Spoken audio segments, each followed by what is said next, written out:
Welcome to this episode of Chatting with Stacks. I'm your host, Bill Stacks, and today got Hatchet. What's up, Hatchet? Oh, it's story time. It is story time with Hatchet. What's the story going to be about today? What's going on, man? How you been? Oh, I've been good. How you been, Stacks? I've been good, man. Moving along. Got 15,000 subscribers. Just passed the milestone. Hell yeah. That's what's Keep up. going. Yeah, man. So there was a huge anniversary recently down there in Texas. A lot of people are talking about it. The whole Waco deal.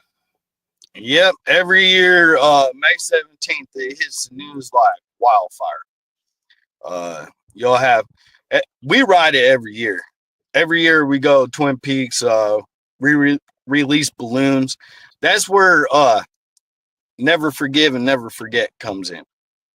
And we won't forget that day. That's why my club was built.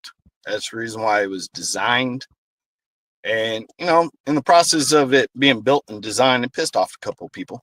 That's about it. But what are your thoughts on Twin Peaks? And I wanted to know, they're opening a new restaurant there. What are your thoughts on that?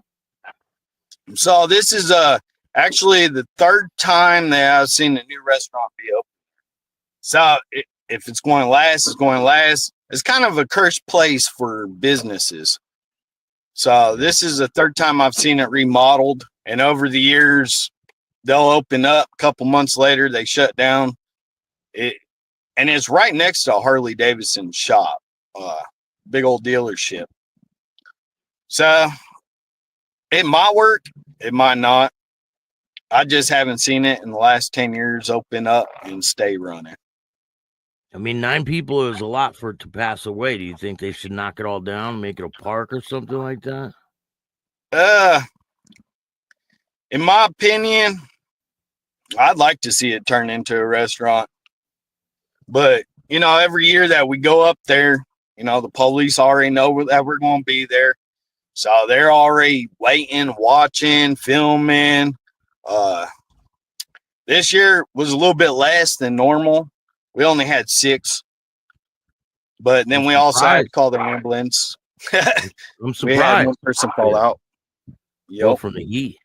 Yeah, it was hot this year. What about the other Cossacks? Do they show up there too? No, they have their own functions on May 17th. They do their own things. They have they're big into clubhouses, like a lot of clubs are, really big into clubhouses. We're not really. We used to be, but we're really not big into clubhouses because every time that we open up a clubhouse, we have police drones, SWAT standing down the road, and it's just a bad look on the community as a whole. So we'd rather just, you know, rent a venue, go to a lake, go do this. So they pretty much they run to their own events. They don't go to Twin Peaks, the scene? No, I haven't ever seen them actually go. And, you know, I've been doing this for going on 8 years now. So, because that whole situation caused a lot of conflict, and that's how your club even came to be, right? Yes, it did. It caused big conflict through the ranks. And see, when I was a prospect, I didn't know that there was a split until I was a full patch and I kind of understood it. I thought we changed our back patch, but over the years of learning the history and stuff like that, I found out pretty quick when I put on my colors that it was a split and it wasn't just changing the back patch. We have with the same name.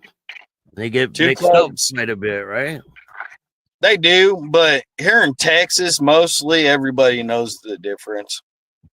Sometimes you'll have, you know, people that aren't really on the scene, they don't understand it. It's easier for us to grow out of state than in state, but we do have a big presence in state, and they have a big presence in state.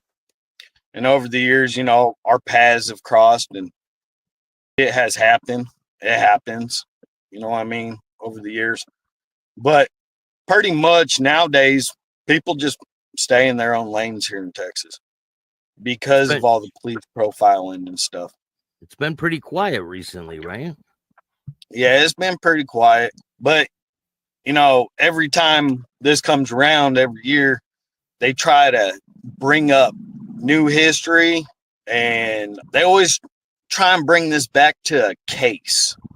And you'll see it for the next month or so. You just follow Texas, and you'll have a new video pop up, or you have a new indictment over here, and they're always trying to make it look like they didn't violate, the bikers' civil rights. The mug shot where they're all standing there. I could pretty much name everyone in that mug shot. That's, either I was raised by them, either I've met them, or either they fall on the other side and they've reached out and said, hey, this is my side of the story. It's a huge rabbit hole. And it was over within a minute, not even a minute. But that's the truth about it. It was 95% of that was just police profiling. Laws in Texas got really strict over it. Anybody with colors, you're automatically a gang member. Texas, you're a domestic terrorist if you have colors on. Do you think that certain people maybe, well, not with this incident, I think this one's a little different. Like the police, they knew what was going on. They were already set up. They knew this was going to happen. A lot of the people that were killed by the police. Yes. So there's a new autopsy video. It used to only be pictures, right, online, and it just popped up. 10 years later, this video just pops up out of nowhere, and it talks about there is no gun residue on any one of the victims at Twin Peaks. So, and I was shocked when I heard that. I think I sent you the video. Yeah, but it talks about it, and I try to put that on TikTok, but every time I put something on TikTok, they censor it, and they won't even let me appeal the shit anymore. They just go, oh, it's automatically off.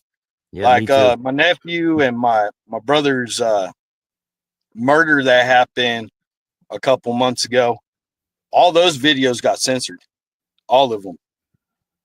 And it, in this world, stuff happens. It does. I see the haters in the comments. Oh, yeah. That one female was talking. Yeah, females always be talking. You know how it goes, man. When you are out and about and you come across any of these other Cossacks, is there drama, or is it just like you guys go your way, they go their way? It's peaceful. Well, really, since this last indictment of my brother down in Tyler, where the National got hit up, and they're all going to jail and stuff. I don't really want to get in Jester's stuff, but